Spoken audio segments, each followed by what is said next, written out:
नारायणी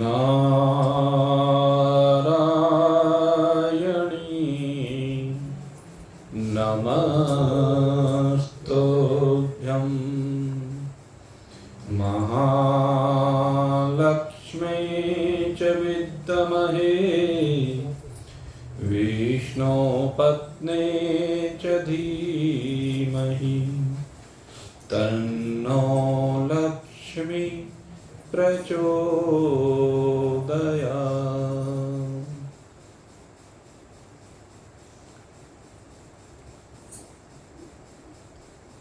नवरात्रियों के इस पंचम दिवस पर देव सेनापति भगवान स्कंद की माताजी महागौरी के चरणारविंदों में कोटिशः नमन करते हुए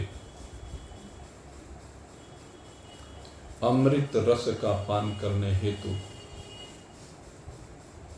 अत्यंत शुभ भावों के साथ उपस्थित जिज्ञासुवृत्त मां भगवती की अति विशिष्ट कृपा के परिणाम स्वरूप हमें निरंतर ये गुणानुवाद श्रवण करने को मिल रहा है। मां भगवती की महिमा असीम है,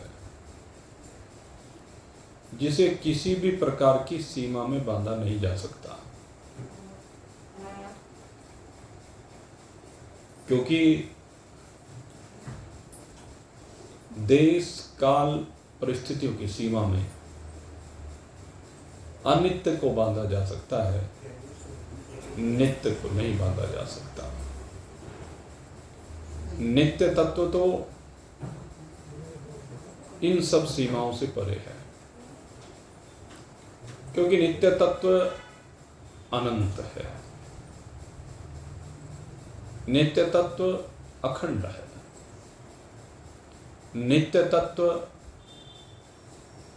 अपार है, जिसके पार नहीं जाया जा सकता।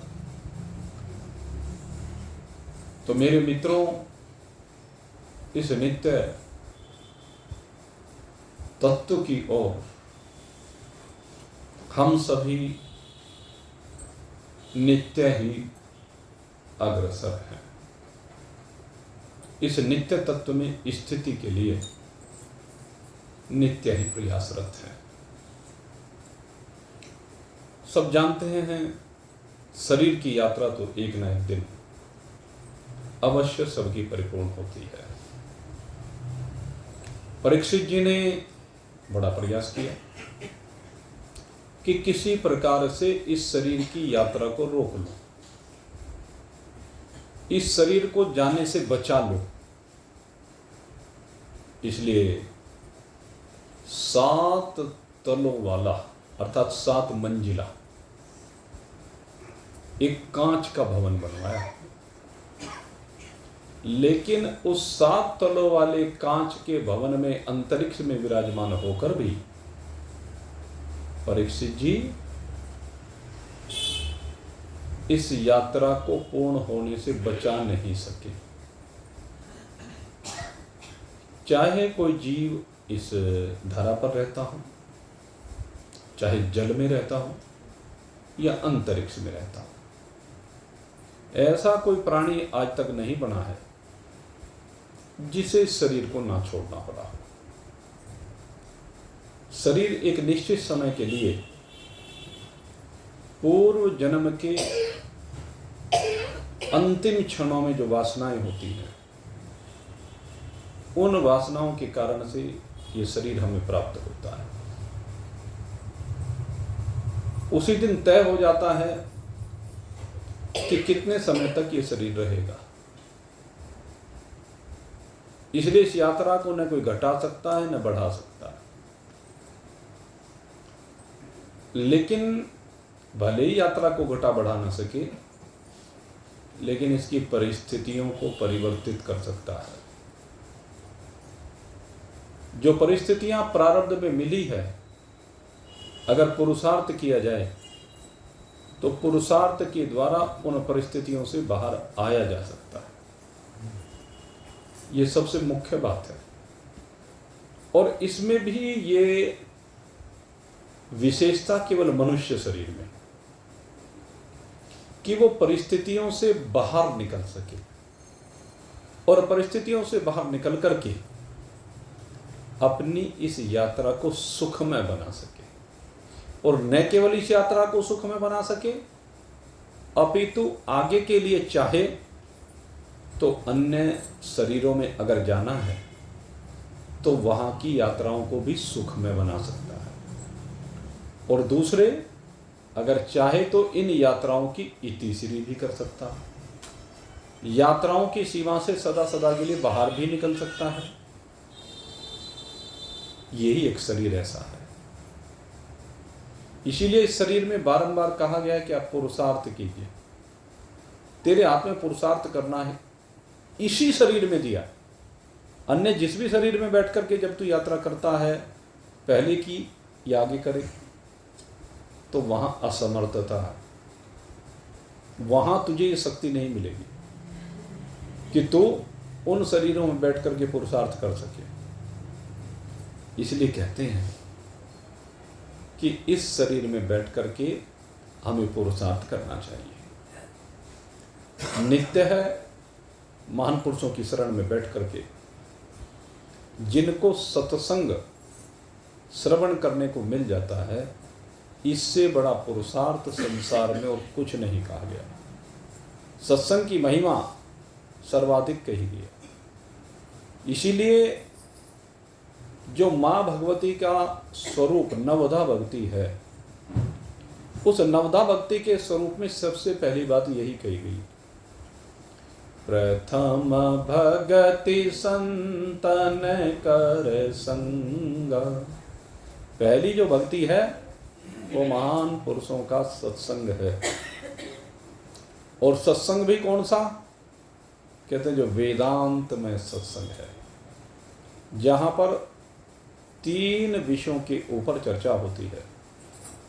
एक चर्चा होती है भक्ति योग के ऊपर, एक चर्चा होती है वैराग्य के ऊपर, और एक चर्चा होती है ज्ञान योग के ऊपर। और इन तीनों चर्चाओं का एकमात्र प्रयोजन होता है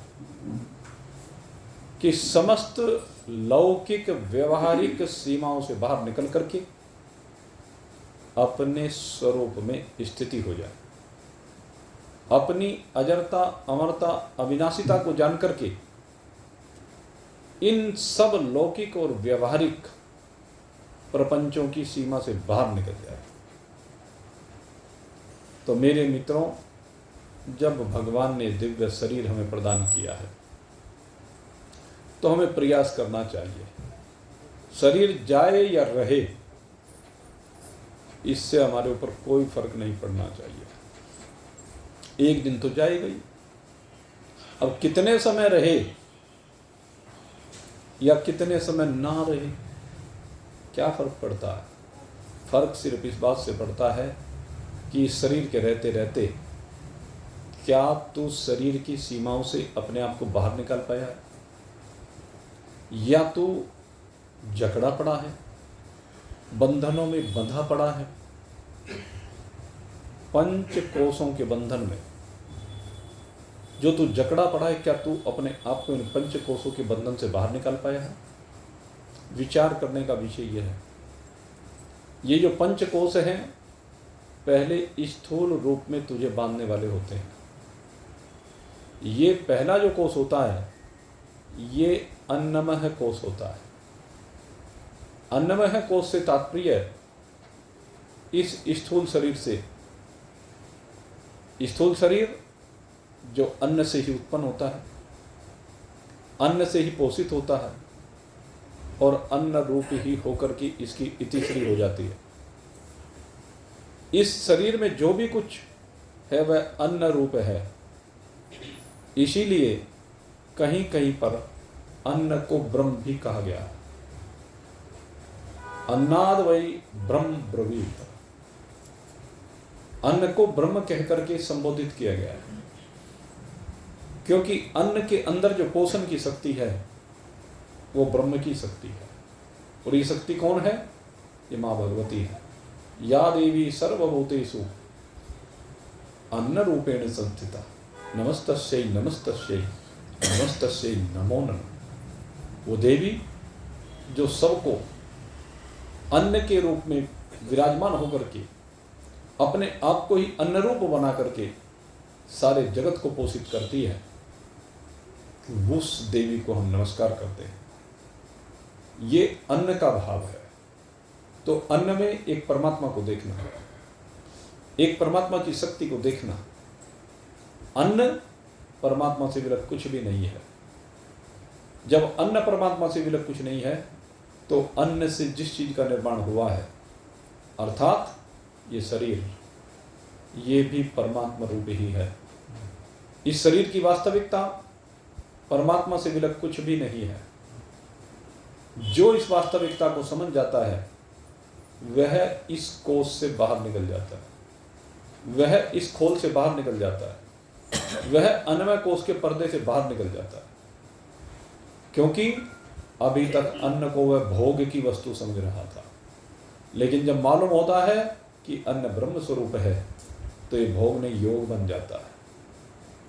इसलिए मेरे मित्रों, अन्नमय कोष के माध्यम से अन्नमय कोष को जानने वाला, अन्नमय कोष से अपने आप को विलग परमात्मा रूप से अनुभव करने वाला वह ब्रह्मवित्त होता है। और वह ब्रह्मवित्त इस अन्नमय कोष के खोल से अपने आप को विलग कर लेता है।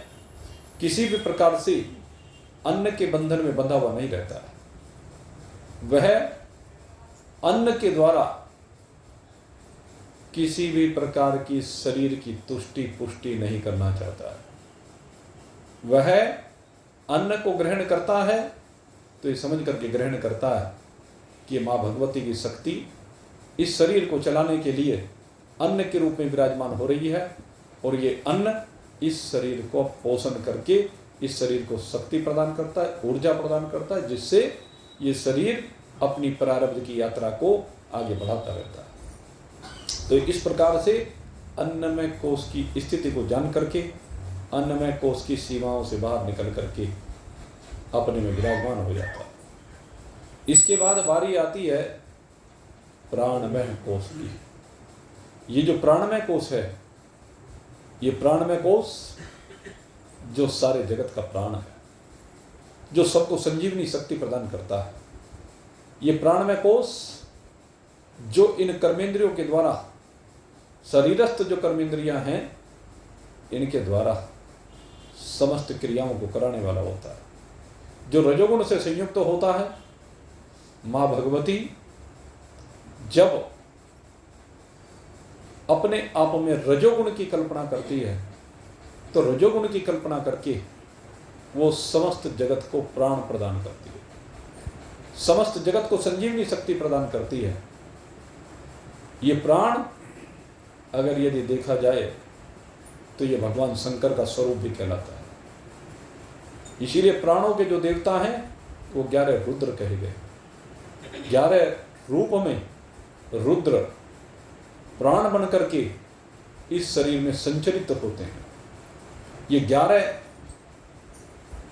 प्रकार के रुद्र हैं तो एक ही, लेकिन 11 प्रकार से कहा गया है। ये 11 देवता हैं और ये देवता इस शरीर को संजीवनी शक्ति प्रदान करें।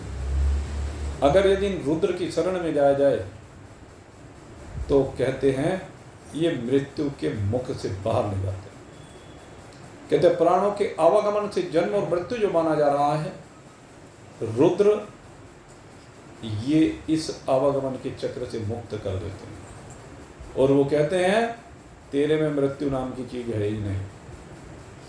ओम त्र्यंबकम यजामहे सुगंधिम पुष्टिवर्धनम उर्वारुकमिव बंधना मृत्युर्मुक्ष्य मामृता। क्या कहते हैं, मृत्यु के मुख से बाहर निकाल करके तुझे अमरता प्रदान करते हैं। ये कौन है? ये 11 देवता, ये 11 रुद्र, जो महामृत्युंजय मंत्र के माध्यम से आपको शक्ति प्रदान करते हैं। इसीलिए बारंबार महामृत्युंजय मंत्र की महिमा को हमारे शास्त्रों में वर्णित किया गया है। ये आरोग्यता को प्रदान करने वाला है, ये शरीर को ऐसी दिव्य शक्ति प्रदान करता है जिससे शरीर रोगों से दूर भागता है। शरीर में रोग आते नहीं, या दूसरे शब्दों में कहें तो रोग शरीर से दूर भागते हैं। ये रुद्र की शक्ति को हमें देखना है, और ये रुद्र की शक्ति इस तीसरे नेत्र के खुलने पर हमें प्राप्त होती है। जब तक हम इन 2 नेत्रों से देखते हैं, दाएं और बाएं 2 नेत्र, इन दोनों नेत्रों से जब तक देखते हैं तो क्या देखते हैं? पंचभूतात्मक विश्व को देखते हैं। हम क्या देखते हैं? चर्म में देहों को देखते हैं, विनाशी प्रपंच को देखते हैं। लेकिन जब तीसरा नेत्र खुलता है तो ये तीसरा नेत्र भगवान शिव का नेत्र कहा जाता है, और भगवान शिव के नेत्र से ये चमड़ी दिखाई नहीं देती, ये भूत दिखाई नहीं देते, अपितु क्या दिखाई देता है? कहते हैं चराचर जगत में एक ब्रह्म दिखाई देता है। एक ब्रह्म के अतिरिक्त आपको कुछ भी दिखाई नहीं देता। तो इस प्रकार ये रुद्र वास्तविक प्राण प्रदान करते हैं और इस जन्म मरण के चक्र से छुड़ा देते हैं, मरने नहीं देते। ये आपको जीवित करते हैं, आपका जीवन जीवित जीवन हो जाता है इन रुद्र की शरण में जाने से। इसलिए इन रुद्र को हम कोटि से प्रणाम करते हैं, इन रुद्र की शरण को हम ग्रहण करते हैं और मृत्यु की मुख से बाहर निकल जाते हैं। और जैसे मृत्यु के मुख से बाहर निकलते हैं, प्राणों की सीमा से बाहर, प्राण में कोष की सीमा से बाहर अपने आप को अनुभूत करते हैं। तो ये प्राणों की सीमा से बाहर निकलने का सीधा सा तरीका है कि हम अपने आप में इन महामृत्युंजय को धारण करें, इन महामृत्युंजय की उपासना करें, इन मृत्युंजय भगवान को अपने आप में ब्रह्म रूप से अनुभूत करें। मृत्युंजय जिसने विजय प्राप्त कर ली है मृत्यु पर, वो मृत्युंजय है, और वो शिव कोई दूसरा नहीं, आप ही है। आपका स्वरूप यही है। आप अहम निर्विकल्पो निराकार रूपो विभुर व्याप सर्वत्र सर्वेन्द्रियान् सदा में समत्वं न मुक्तिर्न बन्ध चिदानंद रूपः शिवोऽहं शिवोऽहं चिदानंद रूपः शिवोऽहं शिवोऽहं। भगवान भोलेनाथ कहते हैं, भगवान शंकराचार्य जी ने इस मंत्र की रचना की है और वो कह रहे हैं तू बिल्कुल निर्विकल्प है, कोई मन का संकल्प और विकल्प तुझे बांधने वाला नहीं है। ये मन का धर्म है संकल्प और विकल्प, जो ये संकल्प और विकल्प तुझे बांधने वाले हैं मनोमय कोष में। कहते तेरे अंदर वो संकल्प और विकल्प है ही नहीं। संकल्प और विकल्प गुणों में है और तू गुणातीत है, इसलिए गुणों की सीमा से बाहर निकल करके बिल्कुल निर्विकल्प हो। तो इनका दृष्टा है, तो इनका साक्षी है, तो इनमें कहाँ फंस रहा? इस फसाव से बाहर निकल रहे। निर्विकल्प हो निराकार रूप हो, तेरा वास्तविक स्वरूप इस साकार जगत में फंसना नहीं है। साकार शरीर तो तुझे इस सगुण से बाहर निकालने के लिए दिया गया है, लेकिन तू इसी को मैं मान बैठा है। तेरी वास्तविकता साकार नहीं, तेरी वास्तविकता निराकार है। जैसे गर्मी लगने पर जो हवा आ रही है, वो हवा ये स्थूल रूप से दिखने वाला पंखा नहीं दे रहा, बल्कि इसके अंदर विराजमान वो ऊर्जा, वो शक्ति दे रही है, उसकी वजह से हवा आ रही है। तो ठीक इसी प्रकार से जो भी कुछ तेरे अंदर है वो निराकार है। साकार तो प्रतीकात्मक है, साकार तो एक नैया मिली है जिसमें बैठ करके तू यात्रा कर रहा है। साकार में बैठ करके तुझे निराकार की ओर यात्रा करनी है। इसलिए अपनी इस निराकारता को पहचान, अपनी इस निराकारता में विराजमान होकर के समस्त बंधनों की सीमा से बाहर निकल जा। विभुर व्याप्त सर्वत्र सर्वेन्द्रियाणि। अरे तू अपने को बड़ा सीमित सा मान रहा है, अपने आप को एक दायरे में तूने कैद कर लिया है। तेरी वास्तविकता बहुत सीमित सी नहीं है। तू तो विभुर व्याप्त सर्वत्र, तू वो है जो अनंत कोटि ब्रह्मांडों में व्याप्त है। ये परमात्मा सत्ता जिसमें अनंत कोटि ब्रह्मांड भासित हो रहे हैं, अनंत कोटि ब्रह्मांड जिसमें कल्पित हैं, वही तेरी वास्तविकता है सर्वत्र। और वास्तविकता तो ये कहा जाता है जिसमें न ये है न वो है, ये और वो सब कुछ जिसमें भासित हो रहा है। समस्त इंद्रियों में, अंतःकरण में, प्राण में जो अकेला बैठा हुआ है, अकेला सबकी शक्ति है। और किस रूप में बैठा है? सदा में समत्व। कहते हैं हर जगह पर समान रूप से बिल्कुल एक जैसा बैठा है। ये नहीं कि कानों में इसकी मात्रा कुछ और हो, आंखों में कुछ और हो, नासिका में कुछ और हो, त्वचा में कुछ और हो, मुख में कुछ हो।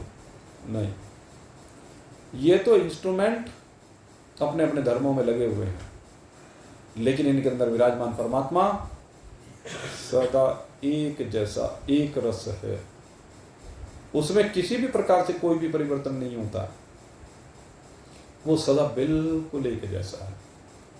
जैसे समंदर के पास जाइए और समंदर के पास जाने पर आप देखेंगे कि समंदर बिल्कुल खारा है सदा। कब से खारा है? सदा से ही है। आप गन्ने के पास जाइए, गन्ना सदा से ही मीठा है। गन्ना कड़वा नहीं होता है, गन्ना सदा मीठा होता है। गुड़ को आप खाएंगे तो गुड़ तो मीठा ही लगेगा, कड़वा या खट्टा थोड़ी ना होगा।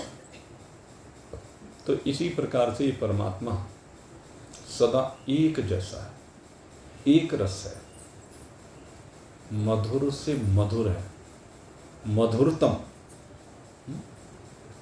ऐसा परमात्मा है। और इस परमात्मा में न मुक्ति है न बंधन है। ये मुक्ति और बंधन की जो कल्पना है ये किसमें है? मेरे मित्रों, मुक्ति और बंधन की कल्पना जीव में है। ये जीव बंधता भी यही है और खुलता भी यही है। अविद्या के कारण से जो ये माँ भगवती की मलिन सत्वगुणी शक्ति है, उसको अविद्या कहते हैं। जैसे ही सत्वगुण में मलिनता आती है और उसमें परमात्मा का प्रतिबिंब पड़ता है, तो ये अविद्या होती है। और ये अविद्या आंखों के आगे पर्दा डाल देती है, और आंखों के आगे पर्दा डालने के कारण से सब कुछ मलिन सा दिखाई देता है, सब कुछ विकारित सा दिखाई देता है। निर्विकारिता नहीं, विकारिता दिखाई देती है। और ये विकारिता, मेरे मित्रों, ये आपको बांध रही है, लेकिन वास्तव में बंधे हुए नहीं है। हमें लगता है कि इस विकारता ने हमें बांध दिया है, लेकिन हम कभी बंधते ही नहीं। जैसे सूर्य रोज अस्त होता हुआ दिखाई देता है, उदय होता हुआ दिखाई देता है, लेकिन वास्तव में सूर्य न कभी अस्त होता है न कभी उदय होता है। सूर्य सदा एक रस है। ऐसे ही आपका जो ये आत्मा है, ये सदा एक रस है। आपका ये आत्मा, इसमें कभी बंधन है ही नहीं। आपके इस आत्मा में जब बंधन ही नहीं है तो मुक्ति की कल्पना कैसी? बंधन किसमें है? इस अज्ञान के कारण से जीव भाव में है। जो आपने अपने आप में जीव पने की कल्पना आपने की है, बंधन उसमें है। और उसी जीव पने की कल्पना के कारण से ये कभी अपने आप को शरीर मानता है, ये कभी अपने आप को ज्ञानेंद्रिय, कर्मेंद्रिय, प्राण, अंतःकरण मानता है, और इनको मान करके न जाने किन किन मान्यताओं से संयुक्त होकर के बंध जाता है। यही है मन का संकल्प और विकल्प। इसी संकल्प और विकल्प से बाहर निकलना है। ये मनोमय कोष जो आपको बांध रहा है, जिस समय समझ में आ जाता है उस समय आप मनोमय कोष की सीमा से बाहर निकल जाते हैं। और जैसे आप मनोमय कोष की सीमा से बाहर निकलते हैं, इन संकल्प और विकल्प की सीमा से बाहर निकलते हैं, उसी समय आप मुक्त हो जाते हैं। मनेव कारणम मनुष्य नाम बंध विमोक्षणात्। मन ही है जो आपको बांध भी रहा है और खोल भी रहा है। इसलिए बारंबार एक ही बात कही गई, तन में मन है शिव संकल्प मस्तु। तेरा मन सत्य संकल्प वाला हो, तेरा मन शुभ संकल्प वाला हो, तेरे संकल्प सदा सत्य और शुभ होने चाहिए। जब तेरे संकल्प शुभ और सत्य होंगे तो फिर तो बंधन को प्राप्त नहीं होगा।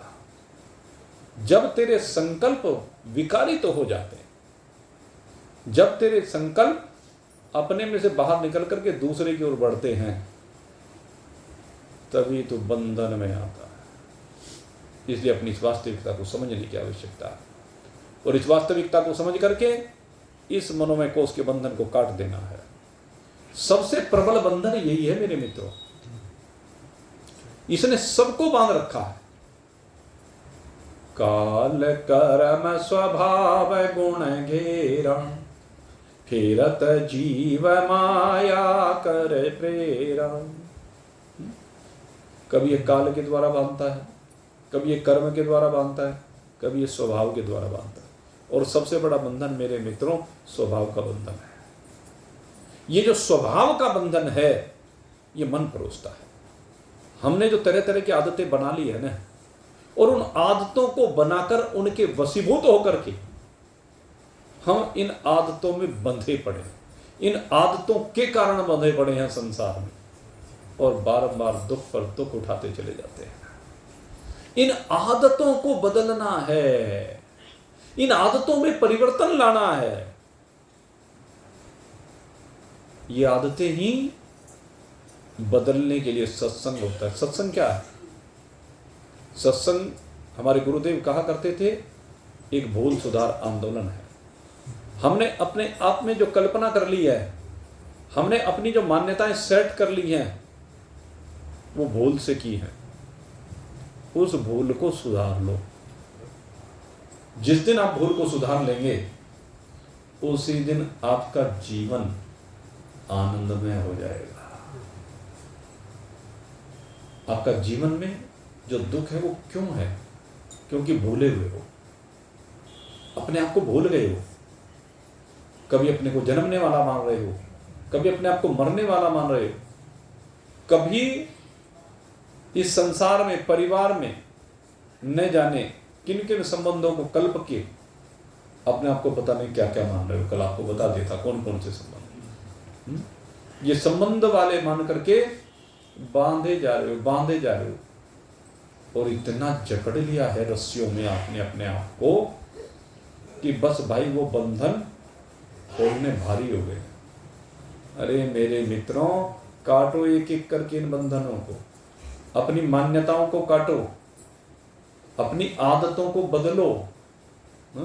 आदत बुरी है ये, अभी बदल डालो। ये आदतें बुरी हैं, अगर अब नहीं बदलोगे तो कब बदलोगे? मैं बार बार इस बात पर बल देता हूं। अगर अब नहीं बदल रहे हो तो कब बदलोगे?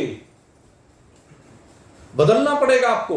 अगर नहीं बदलोगे तो पता नहीं संसार में कितने आपको बहकाने वाले मिलेंगे, और उन बहकाने वालों के चक्कर में आकर के रोज पता नहीं क्या क्या कल्पनाएं कर लेते हो, रोज पता नहीं किसको क्या क्या कहते फिरते हो, रोज पता नहीं संसार में क्या क्या करते फिरते हो। और ये बहलाने वाले आज से नहीं, पहले से सदा से चले आए हैं। कल आपको प्रसंग सुनाया था परीक्षित जी का, जब परीक्षित जी तक्षक नाग के काटने से यही लोक से अपनी यात्रा पूर्ण करके चले गए, तो कहते हैं केवल 11 वर्ष की उम्र थी जन्मेजय की। ये जो श्रीमद् देवी भागवत है, इसमें जन्मेजय की उम्र केवल 11 वर्ष की थी। पुरोहितों ने उसे 11 वर्ष की अवस्था में राजगद्दी पर बैठा दिया। और श्रीमद् भागवत की जो कथा आती है उसमें 11 वर्ष का नहीं है जन्मेजय, आपको बताएं। उसमें स्वयं परीक्षित जी जब पता चला कि 7 दिन के बाद तेरी मृत्यु होगी, तो उन्होंने सबसे पहला काम किया कि जन्मेजय को गद्दी पर बैठाया और अपने आप चल दिए भगवान की खोज करने के लिए। लेकिन श्रीमद् देवी भागवत में परीक्षित परमात्मा की ओर नहीं जाता, इस शरीर को बचाने का प्रयास करता है। इन दोनों परीक्षित में यह फर्क है। वो सोचता है कि मैं शरीर को बचा लूं, वो सोचता है इस शरीर का रक्षण कर लूं, वो ये नहीं सोचता कि शरीर तो सबका निश्चित जाना है, क्यों ना तो इस शरीर के रहते रहते परमात्मा को प्राप्त कर। तो 11 वर्ष की अवस्था में जन्मेजय को राजगद्दी पर बैठा दिया गया। मंत्री राज्य कर रहे हैं, धीरे धीरे बड़ा हुआ, बड़ा होने पर विवाह हुआ, बाल बच्चे होने प्रारंभ हो गए, बड़ी अच्छी प्रकार से राजकाज को संभाल लिया है, बड़ी अच्छी प्रकार से उसका जीवन चल रहा था। ध्यान करना इस बात के ऊपर, बहुत सुंदर दृष्टांत है। खूब अच्छी प्रकार से जन्मेजय राज चला रहा था, धर्म पूर्वक चला रहा था, इधर उधर देखता नहीं था, दूसरे पड़ोसी राजाओं के ऊपर, उनकी सीमाओं के ऊपर उसकी कोई दृष्टि नहीं थी। अपनी सीमाओं की रक्षा भी करता था, लेकिन दूसरे के ऊपर कोई दृष्टि नहीं रखता था। अपनी प्रजा को प्राणों के समान प्रेम भी करता था और भगवान का चिंतन भी करता था, ध्यान रखता था सदा भगवान को। ऐसे जन्मेजय का स्वभाव था। लेकिन एक दिन घटना घटी, और घटना के घटने पर एक मुनि हुए जिनका नाम है उत्तंक। ये उत्तंक नाम के मुनि राजा जन्मेजय के पास आए, और राजा जन्मेजय के पास उत्तंक नाम के मुनि ने आकर कहा, अरे राजा, तू यहां राजकाज के पाठ कामकाज में लगा पड़ा है, फंसा पड़ा है, और तेरा शत्रु वो वहां आनंद ले रहा है, तू यहां भोग विलास में डूबा पड़ा है। भोग विलास में डूब करके तू अपने कर्तव्य को भूल गया।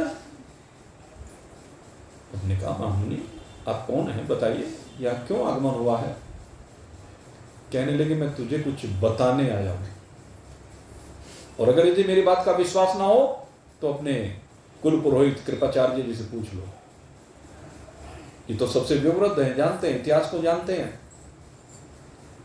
अरे तू यहां रास रंग में डूबा पड़ा है, भोगों में लिप्त है, और वहां तेरे पूर्वज नरकों में उल्टे लटके पड़े हैं, उनकी दुर्गति हो रही है, तू उनकी मुक्ति के लिए कुछ नहीं प्रयास कर रहा है, धिक्कार है तुझे। अच्छे भले जीवन में आकर के आग लगा दी। उत्तंक मुनि है तो मुनि, लेकिन जीवन में आग लगा देते हैं। क्यों आग लगा देते हैं? उसके पीछे कारण यह है कि जिस तक्षक ने परीक्षित जी को डसा था, वह तक्षक नाग इन उत्तंक मुनि को भी परेशान कर रहा है। तो उससे परेशान होकर के उन्होंने चारों ओर नजर दौड़ाई कि देखो इस तक्षक का विनाश कौन कर सकता है। स्वयं तो हिंसा करना नहीं चाहते क्योंकि मुनि है, शरीर मुनि का धारण किया, लेकिन कहते हैं इसका विनाश होना चाहिए। इसलिए जन्मेजय को आकर के भड़का दिया, कहने लगे तेरे पितृ, तेरे पिता, कहने लगे वो अपनी मुक्ति के लिए तड़प रहे हैं। पुत्र का धर्म ये नहीं है। अरे सुने से हुआ जिसने अपने पिता के लिए जीते जी बलि में अपने आप को देना स्वीकार कर लिया। नरबलि दी जानी थी हरिश्चंद्र के द्वारा वरुण देव को, बेटा तो भाग गया देनी, तो बेटे की बलि थी। लेकिन जब बेटे की बलि नहीं दे पाया तो जलोदर रोग हो गया, और आखिर में उसको सलाह दी गई कि तुम एक काम करो। वशिष्ठ जी ने कहा कि कोई पुत्र गोद ले लो, खरीद लो और उसकी बलि दे देना वरुण को। तो सुने सिख को खरीद दिया गया। गरीब ब्राह्मण का बेटा है, कई बेटे थे, तो उसने सोचा कि चलो भाई गरीबी दूर हो जाएगी। एक बेटे को बेच दिया, बेटे ने भी सहर्ष स्वीकार कर लिया। तो कहते हैं बेटे तो ऐसे होते हैं और तू सब भूला बैठा है। तेरे पिता की क्या दुर्गति हो रही है और जिसके कारण से वो दुर्गति हो रही है, तूने उस अपने शत्रु का लिए कुछ भी नहीं किया, उसका कोई राज नहीं किया। कहने लगे आप सीधे सीधे बताइए वास्तविकता क्या है, क्या कहना के लिए आप आए हैं, क्या कहना चाहते हैं। कहने लगे अरे तेरे पिता की जो मृत्यु हुई थी तक्षक नाग के काटने से हुई थी और वो आज तक मुक्ति के लिए तरस रहे हैं, उल्टे लटके पड़े हैं नरकों में। तुझे उनकी मुक्ति के लिए प्रयास करना चाहिए। कि क्या प्रयास करूं? कहने लगे उस तक्षक को मारो। कहने मैं तक्षक को कैसे मारूं? कहते यज्ञ, मेरे राजा के लिए हिंसा करना उचित नहीं है किसी भी जीव में। कहने लगे ये बात ठीक है कि तुम्हें हिंसा नहीं करनी चाहिए, लेकिन यज्ञ में जो हिंसा की जाती है वो यज्ञ की हिंसा नहीं कहलाती है। इसलिए तुम एक यज्ञ करो। उत्तंक मुनि ने कहा कि यज्ञ करो। कहने कौन सा यज्ञ करूं? दुनिया कराती है अश्वमेध यज्ञ, दुनिया कराती है राजसूय यज्ञ। उनके पूर्वजों ने ये यज्ञ किए थे, लेकिन ये उत्तंक मुनि क्या कहता है? कहते सर्प यज्ञ करो। अब सर्प यज्ञ करने के लिए प्रेरित कर दिया। आ गया बहकावे। मेरे मित्रों यही चीज है, हम बदलते तो जरूर हैं और गलत चीज को सुनकर के बहुत जल्दी बदल जाते हैं। उत्तंक मुनि ने कहा तो उत्तंक मुनि के कहने से अपने आप को बदल दिया, अपने स्वभाव को बदल दिया। जो राजा बिल्कुल अहिंसक था, जो राजा बिल्कुल धर्मात्मा था, वो राजा आज सर्प यज्ञ का आयोजन करता है। और होता भी कौन है? होता बना दिया उत्तंक मुनि को। और तो कोई सर्प यज्ञ कराने के लिए तैयार हुआ नहीं। लेकिन उत्तंक मुनि का चूंकि बैर था तक्षक से, इसलिए उत्तंक मुनि को ही होता बना दिया गया। और उत्तंक मुनि जब होता बने उसके बाद कहते हैं भाई फिर तो यज्ञ प्रारंभ हो गया। और यज्ञ प्रारंभ होने पर गलती तो एक तक्षक नाग की थी, जबकि तक्षक नाग की भी कोई गलती नहीं थी। वो तो श्रृंगी ऋषि ने शाप दिया था, वो तो देव था, कारण बनना था। लेकिन अब तो उल्टी सीख है। ये सीख व्यक्ति को गर्त में ले जाती है। आज ये सीख गर्त में ही लेकर के जा रही है इन परीक्षित जी वो जन्मेजय को। और अब हुआ क्या कि सर्प आने लगे। आकर के यज्ञ वेदी पर बड़ा लंबा चौड़ा पंडाल बनाया गया और उसमें सर्प आकर के भस्म होने प्रारंभ हो गए। और जब अनेकानेक सर्प आकर के भस्म हो गए तो आखिर जो है तक्षक आया। जब तक्षक नहीं आया तो महाराज जन्मेजय कहने लगे भाई ये तक्षक क्यों नहीं आ रहे महाराज जी? तो पता किया, देवों से पता चला कि तक्षक इंद्र की शरण में चला गया। जब इंद्र की शरण में तक्षक चला गया तो कहने लगे अच्छा आपका तपोबल तो बहुत है, आप एक काम कीजिए, इंद्र सहित तक्षक का आह्वान कीजिए। तक्षक और इंद्र दोनों का एक साथ आह्वान कीजिए। और अब वो मंत्र पढ़े जाने लगे जिससे यज्ञ वेदी में तक्षक तो आकर के भस्म हो ही, इंद्र भी आकर के भस्म हो जाए। इंद्र की भी आहुति देने के लिए तैयार हो गई है राजा जन। आप चिंतन कीजिए, यह है सीख का प्रभाव। एक कहावत आती है, सीख न दीजे बानरा घर बैया का जाए। एक हमारे गुरुजी कथा सुनाया करते थे कि भाई बरसात का मौसम था, एक भैया वो एक पेड़ पर बड़ा सुंदर घोंसला का निर्माण किया। उसकी विशेषता, उसका घोंसला बड़ा सुंदर होता। और कैसा, कहते हैं वो पेड़ के ऊपर एक एक तिनका चुन चुन करके लाती है और झूला तैयार कर देती है। उस झूले के अंदर घोंसला बनाती है, बरसात में भी उसमें सुरक्षित रहती है। तो बरसात हो रही थी, भैया तो अपने घोंसले में बैठी थी। इतने में देखा एक डाल पर एक बंदर आ गया और बंदर ठिठुर रहा है सर्दी में बुरी तरह से। जब ठिठुरते हुए बंदर को देखा तो गोरैया ने कहा, अरे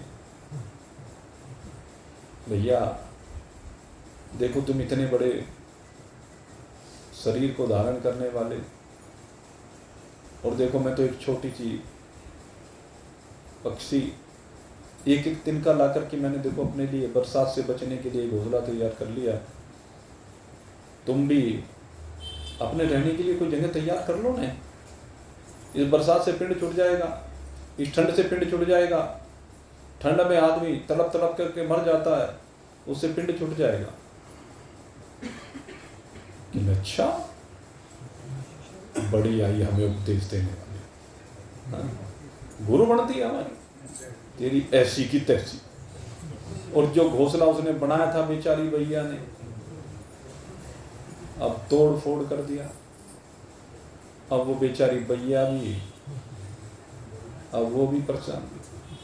लेकिन उसको तो फिर भी अपना दूसरा घोंसला बना लेगी, दूसरे पेड़ पर बना लेगी।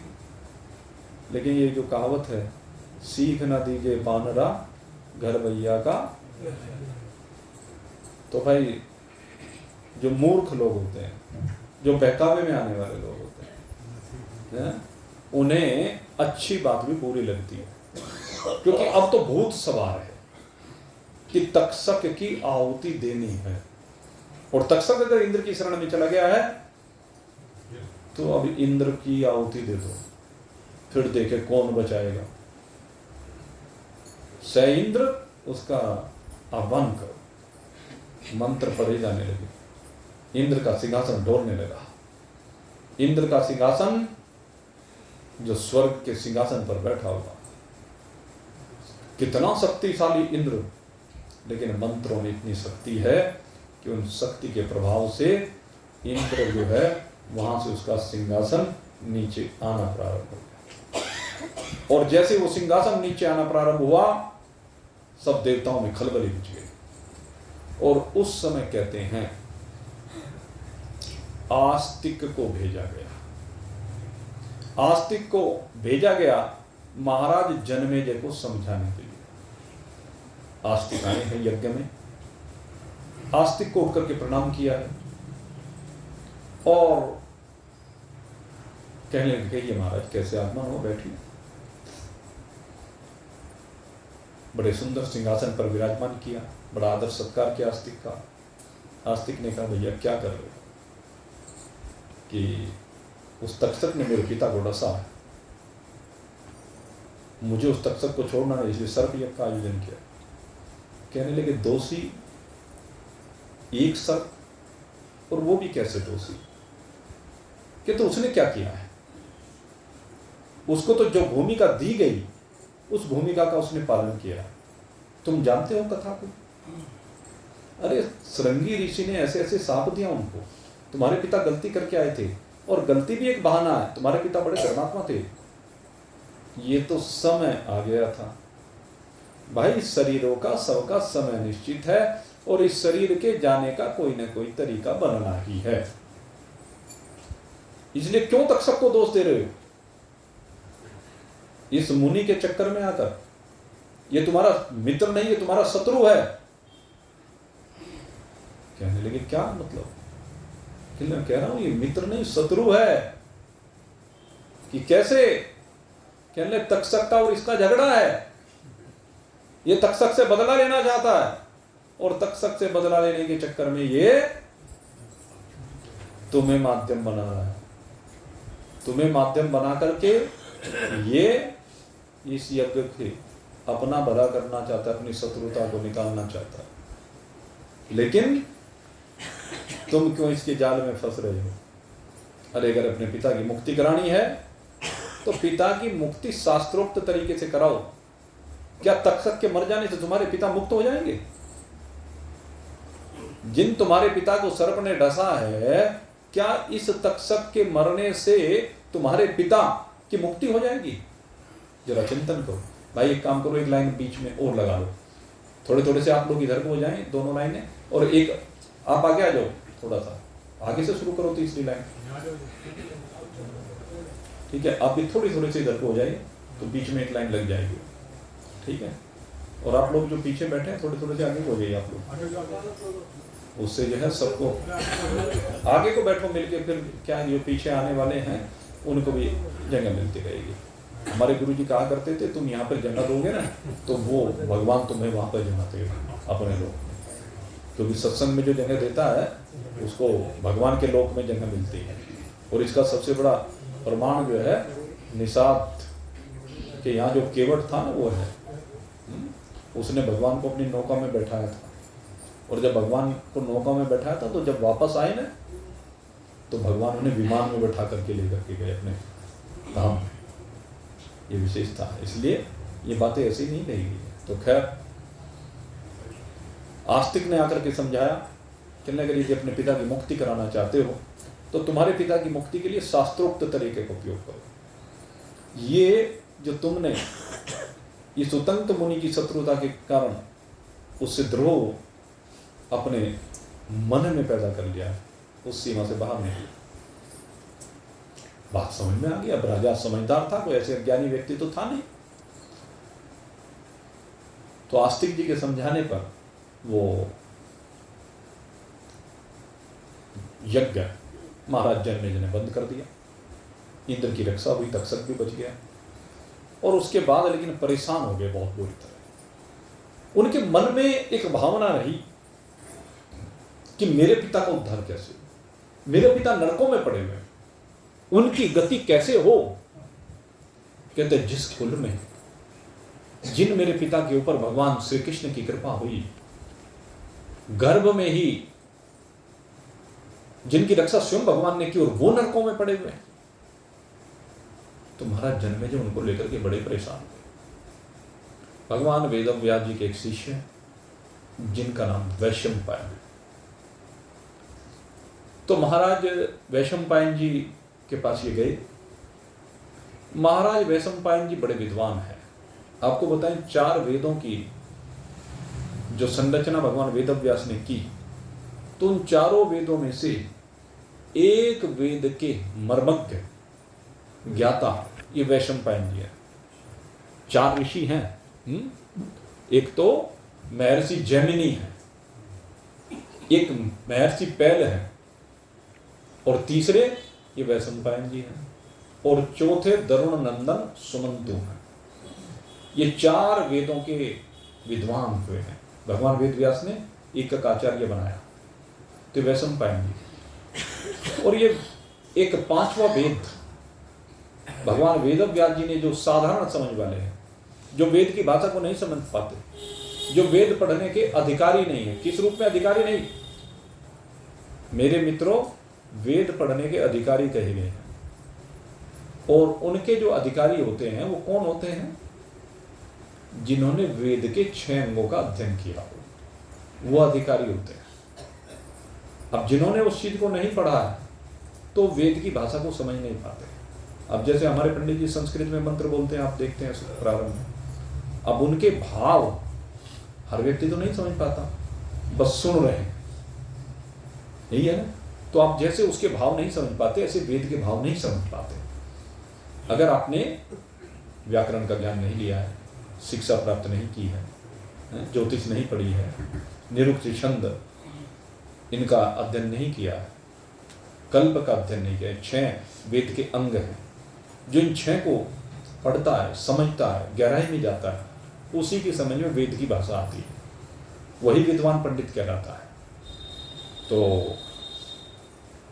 अब भगवान वेद व्यास जी से कहा गया जी आपने वेदों की संरचना तो कर दी, लेकिन वेदों की भाषा इतनी क्लिष्ट है कि हर व्यक्ति तो नहीं समझ सकता, तो आम जनता के उद्धार के लिए क्या करें? तो उन्होंने 5वां वेद प्रकट किया। यद्यपि वेद 4 हैं, लेकिन वेदों का सार कह करके वो 5वां वेद प्रकट किया। प्रकट करने से मतलब लिखा, कह लीजिए लिपिबद्ध किया, जिसका नाम हुआ महाभारत। यद्यपि बहुत लोग ऐसा कहते हैं कि महाभारत को घर में नहीं पढ़ना चाहिए। बहुत लोग कहते हैं कि अगर घर में महाभारत पढ़ोगे तो महाभारत हो जाएगी। नहीं भैया, आज मैं आपको इस व्यासपीठ से कह रहा हूं, अगर महाभारत को पढ़ोगे तो घर में कभी महाभारत हो ही नहीं सकती। महाभारत वो ग्रंथ है, महाभारत वो दिव्य अलौकिक ग्रंथ है, अरे जिसमें से गीता प्रकट हुई है। श्रीमद् भगवद गीता सुपनिषत्सु ब्रह्म विद्यायाम योग शास्त्रे श्री कृष्ण अर्जुन संवादे 18 योग जिस गीता में है, वो गीता जी जहां से प्रकट हुई है वो महाभारत का एक अंग है। उससे महाभारत होगी कोई घरों में? घरों में से महाभारत समाप्त हो जाएगी। महाभारत का कारण है संपत्ति, जर जोर और जमीन, 3 चीजें कही गई हैं महाभारत के कारण। संसार में जितने भी झगड़े इन तीनों को लेकर के हैं। एक तो धन को लेकर के झगड़े हैं, एक स्त्री को लेकर के झगड़े हैं, और एक जमीन को लेकर के झगड़े हैं। ये हमारे शास्त्रवेत्ता महान पुरुष अनुभवी सदा से कहते आए हैं। इन 3 के कारण से झगड़े होते हैं, और महाभारत पढ़ लेने के बाद, महाभारत को समझ लेने के बाद इस धन के प्रति आकर्षण रहता ही नहीं है, क्योंकि पता है कि जोड़ जोड़ करके चाहे तूने कितने भी खजाने भर लिए हों, वो सब यहीं पर रह जाने वाले। कोई भी खजाना तेरे साथ जाने वाला नहीं है, ये सब काम चला हुआ है। और जौन सी स्त्री जिसके संग में असीम प्रीति है, कहते हैं वो भी, ये कहती है भूत बनकट खइयो, वो भी डर जाती है उसी पति से जिसके संग में रहती है, भूत बन के काट देगा। तो वो भी प्रीति खत्म हो जाती है जब महाभारत को पढ़ लेते हैं। और जमीन जिसके एक एक इंच टुकड़े के लिए लोग लड़ रहे हैं, खून बहा रहे हैं, यह अज्ञानता है, अनभिज्ञता है। अरे तू अपने जीवन को सरल बना, काहे के लिए लड़ रहा है? अपने कर्मों के ऊपर भरोसा कर। तुझे धन पैदा करना है तो अपने कर्म से पैदा करना है। माँ बाप के धन को लेकर के क्यों झगड़ता है? दादी राही संपत्तियों को लेकर के क्यों झगड़ता है? कभी चिंतन किया? जरा विचार करके देख, जिस जमीन के टुकड़े के लिए तू लड़ रहा है, अरे पता नहीं उससे तेरे से पहले कितने लोग उस पर रह करके चले गए, उनमें से किसी का नामो निशान नहीं बचा, तेरा भी नहीं बचेगा। सोचा कभी? काहे के लिए लड़ते हो? भाई भाई के साथ लड़ रहा है। महाभारत क्या है? भाइयों भाइयों की लड़ाई है।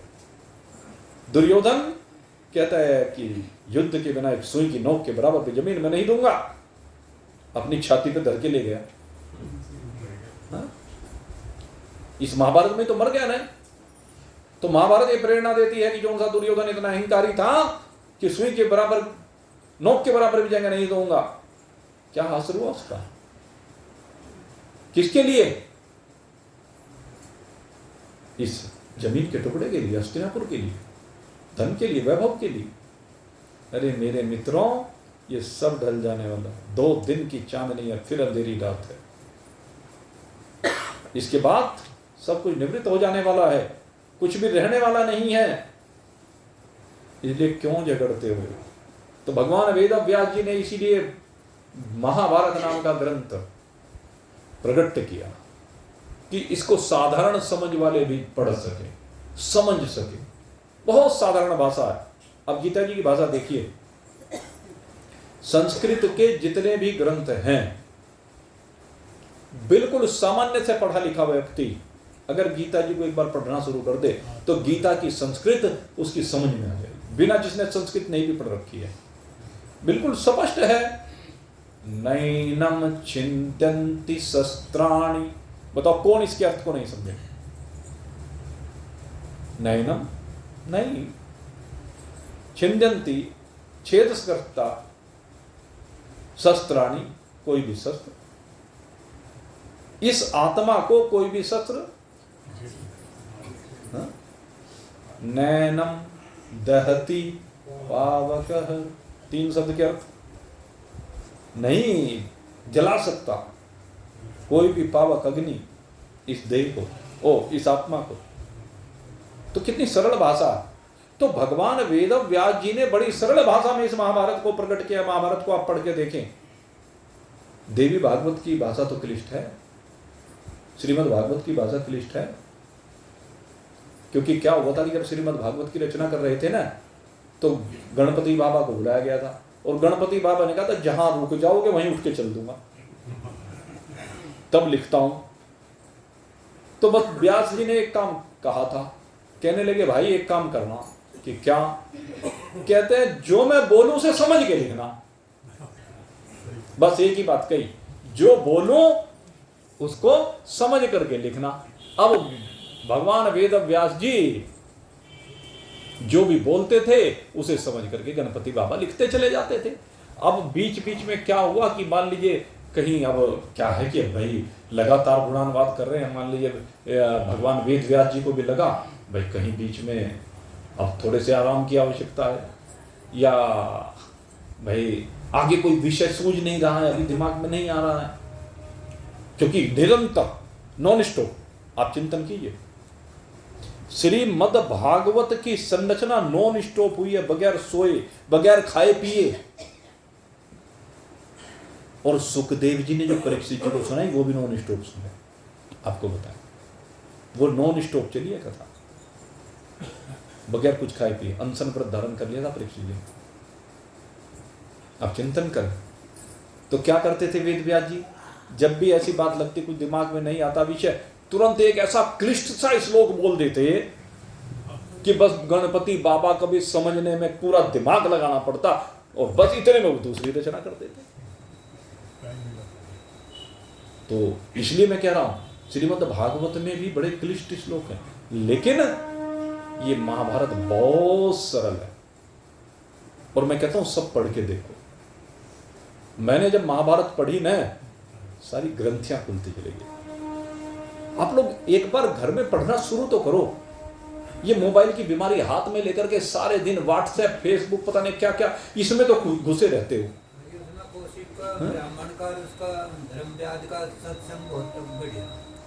तो बहुत सारे प्रसंग वहां पर बढ़िया, जब पढ़ेंगे तो पता चलेगा। हाँ, बहुत अच्छी बात है। तो भाव क्या है, एक बार घरों में जब इतनी देर आप व्हाट्सएप पर इसको दे रहे हो, तो इसका मतलब समय तो आपके पास है। सोचो, जो घरों में व्हाट्सएप, फेसबुक वगैरह वगैरह बीमारियां ये पाल रखी है, आंखों का तौर घटा रहे हो, पड़े पड़े मोटे होते जा रहे हो। गलत बात कह रहा हूं, सही कह रहा हूं? इसे आप ये मत समझना कि मैं टोंटिंग कर रहा हूं। मेरा जो कार्य है राह दिखाने का है।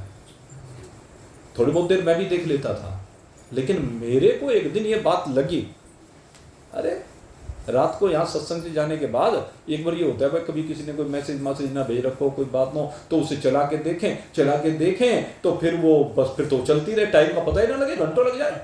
अरे कैसा बेवकूफ हो गया। तो इसके चक्कर में क्या जरूरत है किसी के छोड़ मैसेज क्या देखना, जिसे मैसेज करना होगा फोन करेगा। मैं नहीं देखता किसी के व्हाट्सएप के मैसेज। जब कोई फोन करता है तो मैं तब देख लेता हूँ। मेरा तो सीधा सिद्धांत की बात है। और उस दिन के बाद मैंने क्या काम किया, रात को यहाँ से जब तक नींद नहीं आती कोई भी ग्रंथ हाथ में लेके बैठ जाता हूँ। भले ही सारे ग्रंथ पहले पढ़े हुए हों, लेकिन जब दोबारा पढ़ते हैं तो उसमें और आनंद आता है, और रात सुखद हो जाती है, सुहावनी हो जाती है, रात ब्रह्म से संयुक्त हो जाती है। आपको पता है ये विधि है। इस कबाड़े को क्यों लेकर के पढ़ते हो? चिंतन करो, मनन करो, अपने आप को शरीर भाव से बाहर निकालने का प्रयास करो। इसलिए महाभारत को पढ़ना बहुत आवश्यक है, नितांत आवश्यक है, मैं कहता हूं। तो भगवान वेद व्यास जी ने ये महाभारत की रचना की और वैशंपायन जी इसके विद्वान हुए। वैशंपायन जी ने इसको पढ़ा और फिर उसके बाद ये जन्मेजय जी परेशान होकर के अपने पिता की मुक्ति के लिए वैशंपायन जी की शरण में गए। वैशंपायन जी की शरण में जाने के बाद अब उनको सारा इतिहास सुनने को मिला। और इतिहास किसका? अपने कुल का इतिहास। महाभारत किसका इतिहास है? जन्मेजय के पूर्वजों का इतिहास है। सारा वही तो है। महाराज शांतनु से प्रारंभ होता है मुख्य रूप से, और महाराज शांतनु से लेकर के परीक्षित तक के विषय में, उसमें जब तक स्वर्गारोहण की बात नहीं होती पांडवों की, तब तक चलता है। स्वर्गारोहण के बाद इसको विश्राम दिया जाता है। तो सारी अपने पूर्वजों की कीर्ति का पता चला, कीर्ति कारण का पता चला, उनके धर्मात्मा होने के कारण का पता चला, और कैसे उनके ऊपर भगवान की कृपा हुई। भगवान की कृपा में कौन कौन से कारण हैं, क्या बानक बनते हैं जिससे भगवान की कृपा होती है, वो सब कुछ महाभारत में सुनने को मिला। लेकिन उसके बाद भी जन्मेजय का मस्तिष्क शांत नहीं हुआ। महाभारत जैसी दिव्य कथा सुनने के बाद, वेदों का सारा सार सुनने के बाद भी बात बने ही नहीं। जैसे भक्ति की नहीं बनी श्रीमद् भागवत में। नारद जी ने प्रयास किया भक्ति के पुत्र ज्ञान और वैराग्य को जागृत करने के लिए, गीता का पाठ किया, उपनिषद, वेद, वेदांत, सब कुछ, लेकिन बात बनी नहीं। जब बात बनी नहीं तो सनकादिक ऋषियों ने क्या कहा? कहने लगे उन्हें श्रीमद् भागवत कथा का अमृत पिला। कहने लगे जब वेद का अमृत पिला दिया, कहने वेद तो वृक्ष है, वृक्ष नहीं खाया जाता, कहने वृक्ष का फल खाया जाता है। निगम कल्पतरोर गलितम फलम सुख मुखादमृत द्रिव संयुतम पीबत, ये पीने की चीज है, पीबत भागवत रसमालयम मुहुरहु रसिका भुवि भावुका। आनंदित हो जाता है जो भी इसका पान कर लेता है, जो भी इसको हृदयंगम कर लेता है। तो बता दिया। तो सनकादिक ऋषियों ने फिर नारद जी को श्रीमद् भागवत सुनाई, जिससे ज्ञान भक्ति वैराग्य, वो जो बेसुध पड़े हुए थे वो चेत गए, उनको अपने स्वरूप का बोध हो गया। ये विशेषता है।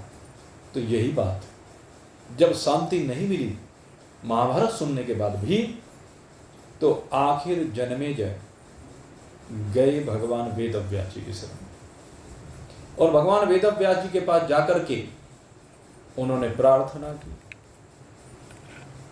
कि हे भगवान, मैं आपकी शरण में आया हूं और मैं बहुत परेशान हूं। कहने भाई क्यों परेशान हो? तुम्हारा तो इतना बढ़िया राज्य चल रहा है, तुम धर्मात्मा हो, प्रजा को प्राणों के समान प्रेम करते हो।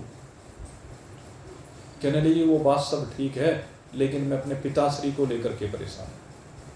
उनकी दुर्गति हो रही है, वो नरक में पड़े हुए हैं, और मैंने आपके शिष्य वैशंपायन जी से महाभारत भी सुनी, लेकिन मुझे शांति नहीं मिली।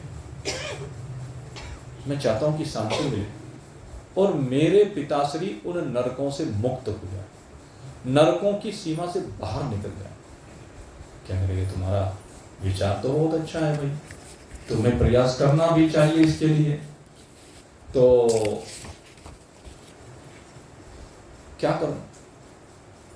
कहने लगे मैं क्या करता, आप ही बताओ। मनीषी आप हैं, आप भगवान के अवतार हैं, समस्त शास्त्रों के रचयिता हैं, आप ही बताइए अब क्या करना है।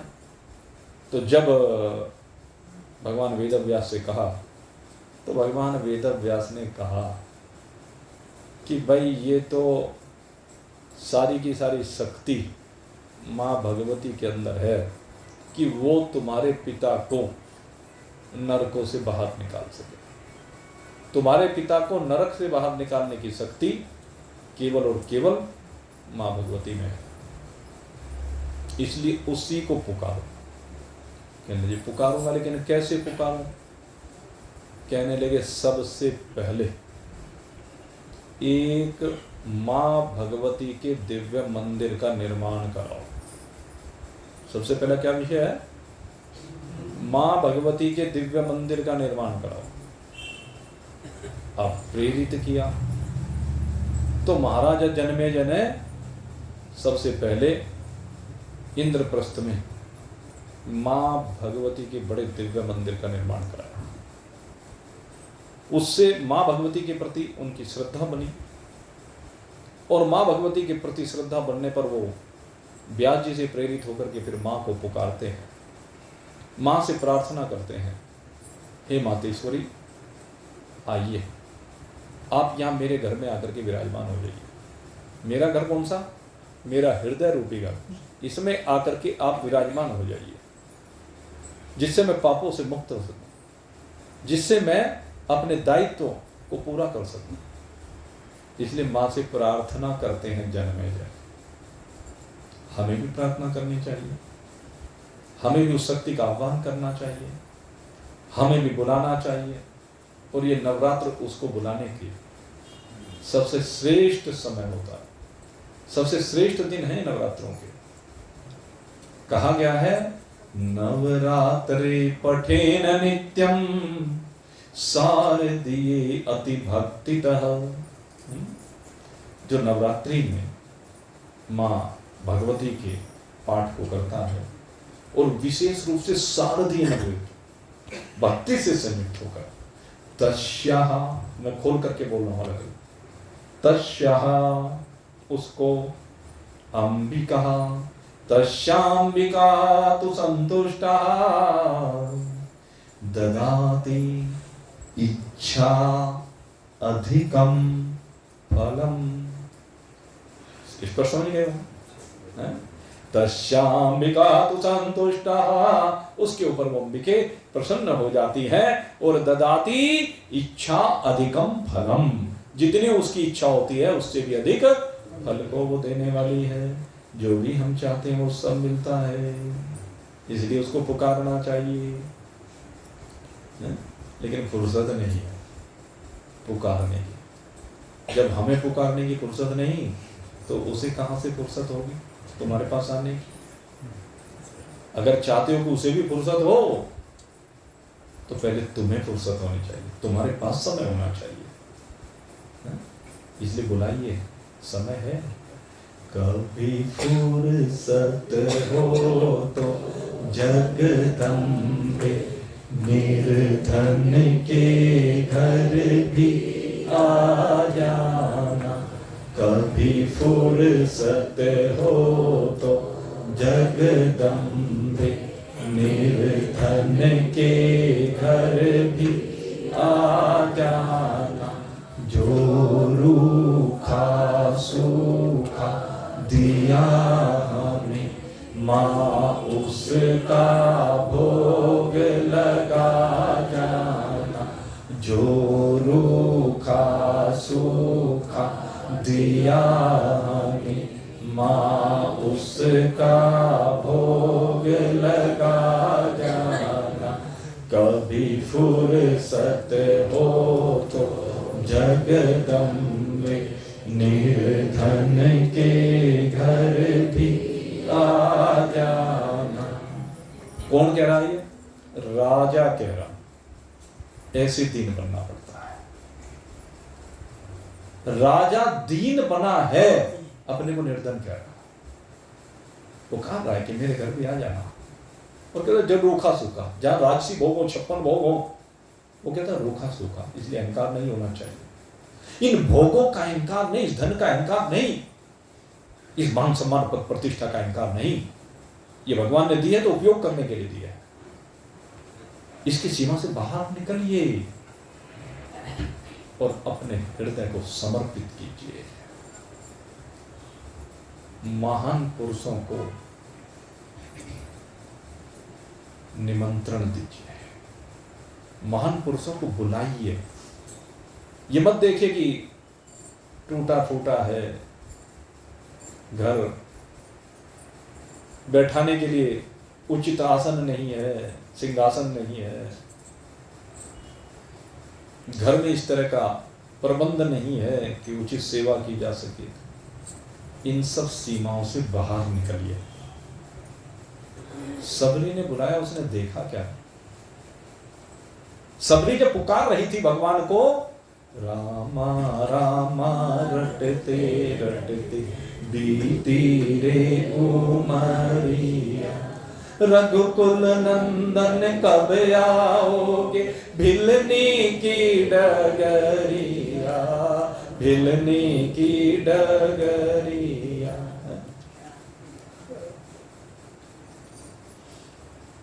उसने देखा कि तेरे पास तो झोपड़ी है, तू तो वन में है, राम जी को तू बुला रही है, कहां बिठाएगी? उसने सोचा क्या कभी? कभी नहीं सोचा। उसको क्या खिलाएगी? ये भी नहीं सोचा। लेकिन राम जी को पुकार दिए, आ जाओ आ जाओ आ जाओ। विदुरानी ने सोचा क्या? विदुरानी भी झोपड़ी में रहती है, गंगा जी के किनारे रहती है। सोचा उसने, लेकिन बुलाती है। क्या मुझे सौभाग्य मिलेगा? मेरे मित्रों, महान पुरुष और भगवान इन चीजों को नहीं देखते, वो भाव को देखते हैं। और मैं इसमें आपको अपने गुरुदेव के जीवन के विशेष ये विषय है, उनके जीवन का मैं बताता हूं। भगवान की कृपा से हमारे गुरुदेव के पास ऐसे ऐसे शिष्य, जहाँ किसी किस्म की कोई भाई जो पूरे देश के उंगलियों पे गिनने वाले, ऐसे ऐसे उनके शिष्य हैं। विनोद अग्रवाल जी को कितना मानते हैं? वो हमारे गुरु जी के पास ऋषिकेश भी मिलने के लिए आते थे, अपनी कैसेट दे के जाते थे। मेरे सामने आई एक बार आश्रम पे। हिंदुजा परिवार अंधभक्त था हमारे गुरु जी का। और देश में जितने कथावाचक तो आजकल चल रहे हैं, बड़े बड़े जितने महात्मा थे, आशीर्वाद लेने के लिए आया करते थे हमारे गुरु जी से, जिनके आज बहुत बड़े बड़े नाम हो गए। कितने एमपी एमएलए मंत्री उनसे आशीर्वाद लेने आते थे। लेकिन कैराना, वो कैराना में कथा किया करते थे बचपन से। बचपन से क्या, जब से मतलब यहाँ पर आए। और मैं पहली बार जब कैराना में, जहाँ पर महाराज जी रहा करते थे, उस घर में गया, तो महाराज जी का शरीर भी वृद्ध हो रहा था और उसके बाद जो बड़े कष्ट था शरीर में। लेकिन जिस घर में वो रहते थे, एक टूटा सा तख्त पड़ा हुआ था, एक छोटी सी झोंपड़ी सी थी, बस ये कह लीजिए। कड़ियाँ पता नहीं कितनी पुरानी होंगी, टूटा सा फर्श था, वो बहुत छोटी सी बैठक सी थी। हम लोग जाते थे तो हमें बैठने के लिए भी सही तरीके से जगह नहीं मिलती थी। होता क्या था कि मान लीजिए कोई भी गया तो दूसरे को उठ के एकदम चलना पड़ता था, ऐसी स्थिति थी। लेकिन उस व्यक्ति का भाव इतना दिव्य था कि वर्णन नहीं किया जा सकता। वहां असुविधाओं में भी महाराज जी जाया करते और उसी के यहाँ रहा करते। मैंने एक बार महाराज जी से कहा, महाराज जी अब यहाँ आपके लिए शरीर की ऐसी व्यवस्था है? कहने लगे, ये बड़ा प्यारा भक्त है, ये बड़ा दिव्य भक्त है, बड़ी सेवा की है इसने, भाव से सेवा की है और शुरुआत से सेवा कर रहा। जब से हम लोग यहाँ पर आए तब से हमारे साथ जुड़ा हुआ, इसको मैं कैसे छोड़ दूँ? तो महान पुरुषों की ये विशेषता होती है, वो कभी ये नहीं देखते। और ये यहाँ पर प्रवीण भाई बैठे हुए हैं, तो बहुत बार इनकी मेरी चर्चा होती थी और चर्चा में कई बार जिक्र भी आया। इनके मन में भाव था कि किसी तरह महाराज जी हमारे यहाँ भी चले जाएं, लेकिन कभी संयोग नहीं बना और परेशानी रहते थे। तो एक बार मैंने निवेदन किया महाराज जी से, महाराज जी वो पूरा परिवार आपका भक्त है और उनके मन में ऐसे भाव हैं, ये मन में सोचते रहते थे कि महाराज जी भाई अमीरों के यहाँ जाएंगे, हमारे यहाँ क्या जाएंगे। एक मन में कहीं ना कहीं वो सोच बनी रहती थी। लेकिन मैंने महाराज जी से सिर्फ एक बार कहा इनके बारे में, और एक बार कहते महाराज जी कहने लगे, भाई वो निमंत्रण दे तो क्यों नहीं जाएंगे? अगर वो बुलाएगा, भाव है उसका, प्रेम है, समर्पण है, तो हम क्यों नहीं जाएंगे? मैंने इनसे कहा, इन्होंने महाराज जी को, महाराज जी कृपा करो, और फिर महाराज जी ने कृपा की, उनकी चरण रज इनके उस घर पर पड़ी, भगवान की कृपा हुई, तब से विशेष कृपा हो रही है, मैं तो कहता हूँ। तो वो लोग कभी ये नहीं देखते हैं, बात भाव की है। भाव के साथ जो भी महान पुरुषों की सेवा करता है, भाव के साथ जो भगवान की सेवा करता है, आप मंदिर में जाते हैं, मैं कहता हूँ खाली हाथ मत जाइए, हमेशा कहता हूँ कुछ ना कुछ लेके जाइए, जो भी आपके पास है, यही तो कह रहे हैं, रूखा सूखा, कह रहे जो तुम्हारे पास है वो ले जाओ। जो रूखा सूखा दिया हमें, माँ उसका भोग लगा जाना, कभी फुर्सत हो तो जगदम्बे, निर्धन के घर भी आ जाना, ना छतर बना सका सोने का, ना चुनरी घर में सितारों जड़ी, ना छतर बना सका सोने का, ना चुनरी घर में सितारों जड़ी, ना पेड़े बर्फी मेवा है, ना पेड़े बर्फी मेवा है, बस श्रद्धा नैन बिछाए खड़ी है। घर में अजी पेड़े नहीं है, बर्फी नहीं है, मेवा नहीं है, आपको क्या खिलाएंगे? अरे तू बुला तो सही, सब अपने आप हो जाएगा। जैसे नामदेव की कथा सुनाई थी ना, कि मेरे पास तो न बांस, न बल्ली, न पूंछ, न पराग, न रुपया, न पैसा। कहने लगे, रे तू एक बार कह तो सही, सब अपने आप आ गया सामान, ऐसी झोपड़ी तैयार हुई नामदेव की, सब देखने के लिए। तो इस बात से डर क्यों रहा है, मेरे पास क्या है क्या नहीं है? अरे जो भी तेरे पास है समर्पित कर तो सही। उन्हें केवल श्रद्धा चाहिए, क्योंकि श्रद्धावान लभते ज्ञान। लेकिन है श्रद्धा संशात्मा विनश्यति, अज्ञस्य अश्रद्धानस्य संशात्मा विनश्यति। भगवान ने ये बात कही। जो अज्ञानी श्रद्धा से संयुक्त नहीं है, सदा संशयों में ही फंसा रहता है, वो कुछ नहीं कर पाता। मन में बहुत बड़े बड़े संकल्प लेकर के चलता है, लेकिन जब करने की बात आती है लालच आ जाता है। कहने लगे 2 रोटी गाय को खिलाऊंगा, अरे 2 रोटी तो मेरा बेटा खा लेगा, 2 रोटी बच जाएगी, 2-2 रोटी रोज बचाऊंगा तो कितना संग्रह हो जाएगा? कभी नहीं होगा। बिना दूसरे को खिलाए हो ही नहीं सकता। सबसे पहली रोटी के ऊपर गाय का अधिकार है। भगवान ने तुम्हें जो रोटी दी है उसमें सबसे पहली रोटी गाय के लिए दी है। इस बात को समझना है, इस बात को समझिए। उन घरों में कभी बरकत नहीं होती जहां पक्षियों को नहीं खिलाया जाता, जहां गाय को नहीं खिलाया जाता, जहां महान पुरुषों को नहीं खिलाया जाता, जहां भगवान को भोग नहीं लगाया जाता। उन घरों में बरकत नहीं होती। बरकत तभी होती है, अपने आप को दीनहीन मत समझिए।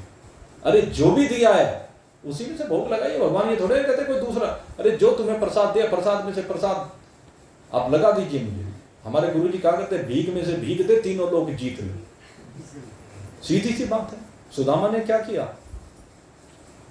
सुदामा की धर्म पत्नी ने, जो कभी अयाचक ब्राह्मण रहा सुदामा सदा, कभी किसी से मांगने नहीं गया, लेकिन उसकी पत्नी भगवान के लिए मांगने के लिए गई, तो भीख ही तो हुई। और वो अपने लिए नहीं मांगा, भीख में से भीख दे। वो जो भी लेके आई वो सारा का सारा भगवान के लिए भेज दिया। और भगवान ने श्रद्धा के साथ वो चिवड़े जो उबले हुए भी नहीं थे,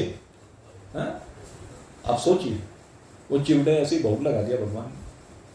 और चिवड़ों का भोग लगा करके 3 लोगों का साम्राज्य सुदामा को दे दिया। तो भगवान तो ऐसी, ये माँ ऐसी है, इसलिए घबराइए मत। ना पेड़े बर्फी मेवा है, बस श्रद्धा नैन बिछाई खड़ी, इस श्रद्धा की रख लो लाज ए माँ, इस श्रद्धा की रख लो लाज ए माँ, इस अर्जी को ना ठुकरा जाना, कभी फुर्सत हो तो जगदम्बे, निर्धन के घर भी आ जाना, जिस घर के दिए में तेल नहीं, तेरी ज्योति जलाई वो कैसे, जिस घर के दिए में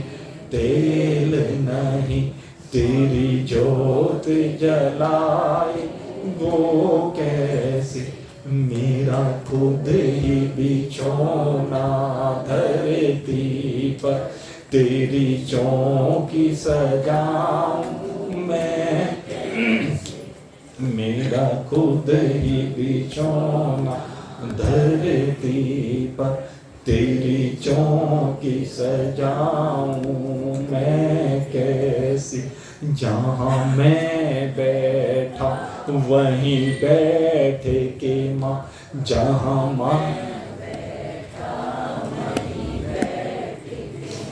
बच्चों का दिल बहला जाना। माँ देखती है क्या? बच्चा जहाँ रो रहा होता है ना, माँ ये नहीं देखती यहाँ गंदा हो रहा है, ऐसे महापुरुष कभी नहीं देखते कि शिष्य के घर की स्थिति कैसी हो, कभी नहीं देखते। अरे घर की स्थिति तो उनके हाथ ही अपने आप बदल जाती है। माँ ने कभी नहीं देखा मेरा बच्चा सना हुआ है, मलमूत्र में भंडा पड़ा है, वो तो ये देखती है रो रहा है। अगर रो रहा है तो उसी हालत में उठाती है, उसे इस बात का ध्यान ही नहीं रहता कि तेरे वस्त्र भी गंदे हो जाएंगे, ये मलमूत्र तेरे वस्त्रों पर लग जाएगा, तू फरस पर बैठ जाती है, जहां बैठी वहीं। यही है माँ की विशेषता। माँ जैसा इसीलिए कहा जगत में कोई नहीं हो सकता, दुनिया में माँ जैसा कोई है ही नहीं। चाहे कोई कितना ही बड़ा बन जाए, लेकिन माँ के जैसा त्याग, तपस्या, बलिदान कहीं और मिल ही नहीं सकता। इसीलिए मैं कहता हूं माँ की जितनी सेवा करो वही कम है। और जो माँ की सेवा करते हैं ना, उन घरों की स्थिति अलग ही होती है। और जो बचते हैं, सोचते हैं माँ के ऊपर, इस सास के ऊपर, बूढ़ी सास है तो बीमार है, अब इसके ऊपर खर्च करके क्या करेंगे, तुम जाने वाली है भगवान के घर में। अरे जब तक गई नहीं तब तक तो उसको अच्छा जीवन दे दो, तब तक तो उसके दुख दर्द को कम कर दो। बाद में कौन तेरे से पूछने वाला आएगा, बाद में तू कितना ही उसकी तेरहवीं पर भोजन करता रहे हैं, बाद में कितना ही लुटाता रहे दुनिया को दिखाने के लिए। ये शिव कुमार जी ने कथा सुनाई थी ना कि वो बूढ़े दंपत्ति वो बिंदी वाले से बिंदी लेना चाहता था।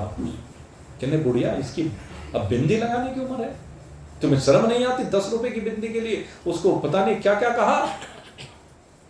और जब वो मर गई तो उसको बिंदी लगा रहा है।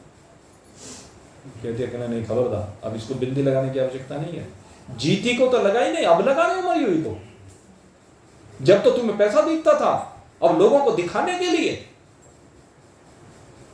अरे अगर तुम वास्तव में मां भगवती की पूजा करना चाहते हो तो ये मां भगवती तुम्हारे घर में बैठी हुई है, जिसने अपना सर्वस्व, सारा जीवन इस परिवार के लिए समर्पित कर दिया है, अपनी सारी पूंजी इस परिवार को समर्पित कर दी है। ये माता पिता अपनी संपत्ति किसी दूसरे को देके जाते हैं क्या? पूत कितना नालायक हो, बहू कितनी उद्दंड आ गई हो, लेकिन सारा धन उसे देके जाएंगे, चाबी उसे देके जाएंगी। बताओ किसी दूसरे को देके जाते हो, तुम्हारे में जितनी बैठी हुई बताओ देके जाओगी क्या? चाहे बेटों ने कितना परेशान कर रखा हो, तुम्हारे नाक में तंग कर रखा हो बबुओं ने, लेकिन अपनी संपत्ति मुझे देके जाओगे क्या? बताओ कोई सा देके जाएगा क्या? कोई मेरे नाम करके जाओ तो बताओ भाई, है कोई ऐसा?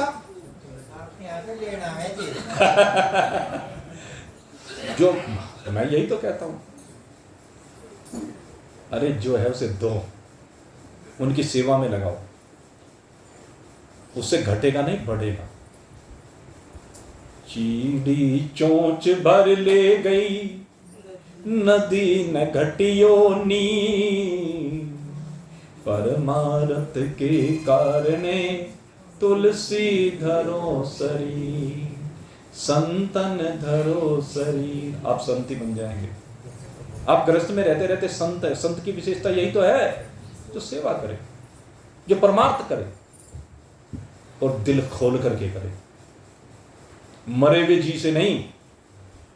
ये कुछ भी साथ में जाने वाला नहीं है, किसी किसी में होता है जी। और मैं कहता हूं आप अपने अंदर ही जी बनाइए। इन अपने माता पिता की सेवा करने के लिए दिल खोल दीजिए। जैसे बच्चों के लिए दिल खोल देते हो ना, किसी का बच्चा बीमार हो जाओ, चाहे कहीं एक पैसा ना घर में रखा हो, कर्जा लेके भी लाना हो, किसी के आगे रोना हो, पैर पकड़ना हो, बच्चे के लिए तो मांग लाओगे, माँ बाप के लिए सोचा कभी इस बात के ऊपर? इस माँ की सेवा सबसे जरूरी है, क्योंकि यही तुम्हारे भाग्य को बनाएगी। और मैं तो भाई प्रत्यक्ष प्रमाण हूं, मुझे दूसरे की आवश्यकता नहीं, मैं तो साफ कहता हूं।